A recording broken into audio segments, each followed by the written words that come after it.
Astronauts are among the fittest and healthiest people in the world. They're rigorously trained, vetted, and quarantined before they're allowed up in space. And yet, despite all those precautions, they do sometimes get sick. Apollo 13 astronaut Fred Hayes, for example, had to deal with a painful kidney infection during the aborted mission that gave us the phrase "Houston, we have a problem." And one-time astronaut Jake Garn got so motion sick during a 1985 mission aboard Discovery that astronauts now rate their nausea levels on the Garn scale. And because space missions are on a strict schedule planned far in advance, sick astronauts on a space mission can't just pop down to Earth to see a doctor. But when astronauts fall ill, they don't have to worry. NASA and other space agencies that have missions aboard the ISS are prepared. Microgravity can change a lot of normal bodily functions. One effect it has is to make the fluids inside the body float, which confuses the inner ear and makes the organ unable to tell up from down.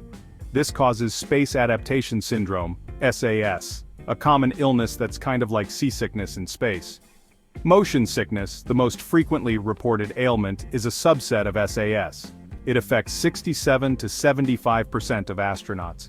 It takes a few days for astronauts' bodies to adjust to weightlessness, during which they may experience symptoms ranging from headaches to vomiting. And though it might seem like a nightmare to deal with puke, NASA has a system. Astronauts carry special barf bags with attached face wipes and Ziploc seals that they can use during launch or while in orbit if they get the urge to hurl. Once used, the bags are tossed in the trash. Because astronauts are quarantined before spaceflight, the likelihood of being exposed to a pathogen in space is rare. But if an astronaut does come down with the sniffles, they can expect an earth cold on steroids. Sinuses don't drain in microgravity, so congested astronauts feel even stuffier than we do here on the ground. To make matters worse, germs seem to thrive in weightless environments. Pathogens can develop thicker cell walls, greater resistance to antimicrobial agents, and a greater ability to form so-called biofilms that cling to surfaces in microgravity, according to Time. Luckily, colds and even the flu tend to go away on their own in space, so astronauts just need to wait it out. Bumps, bruises, and other minor injuries. Astronauts floating around in spacecraft have a tendency to bump into things, which can sometimes cause an injury. When they want to check on a wound, abrasion, or another condition, they place a phone call to a physician on the ground, who will advise them on what to do. We get calls for bumps and bruises and little lacerations or cuts. Shannon Moynihan, Deputy Chief Medical Officer at the NASA Johnson Space Center, said at a health tech conference in March 2018, "A typical scenario might be a newbie, somebody who just got up there trying to Superman through a hatch and not quite making it. So we get a call for a little bump on the forehead and we help them figure out how to take care of that.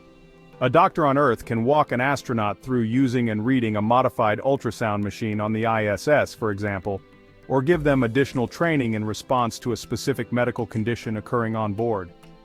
Officers have assisted astronauts with spaceflight-associated neuroocular syndrome, a condition in which ISS astronauts develop visual and structural changes in their eyes during space missions.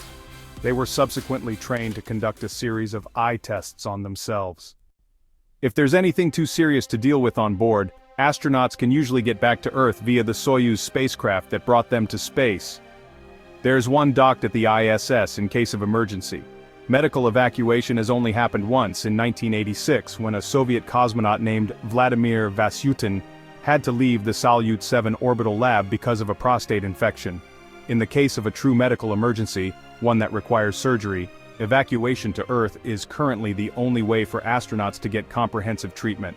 Surgery on humans in microgravity has not been performed, though surgeonauts have practiced on animals in space. As space travel becomes commercially available, it's possible that one day a space-based oar might be necessary, and technology is being developed to make potential surgeries easier and cleaner. Scientists have tested a device called the Aqueous Immersion Surgical System, or AISS, a saline-filled dome that, when placed over a wound, could keep blood and bodily fluids in place. As humanity pushes further into deep space, medical technology will need to become even more sophisticated. NASA Representative Stephanie Shearholtz told Mental Floss in 2018, NASA is specifically looking at 5 hazards of human space travel: space radiation, isolation and confinement, distance from Earth, gravity fields, or lack thereof, and hostile, closed environments that pose the greatest risks to the human mind and body in space. Currently, NASA is working on several research and development projects to address the hazards posed by deep space travel, including no-drill dentistry and emergency wound closure, which would need to be usable by astronauts with no formal medical or dental training. And because not all potential illness is physical, Mars settlement simulation projects are helping researchers understand what the psychological, emotional, and social effects of long-term isolation might be on astronauts. If you enjoyed this video, make sure to subscribe to our channel for more fascinating insights into space exploration and technology.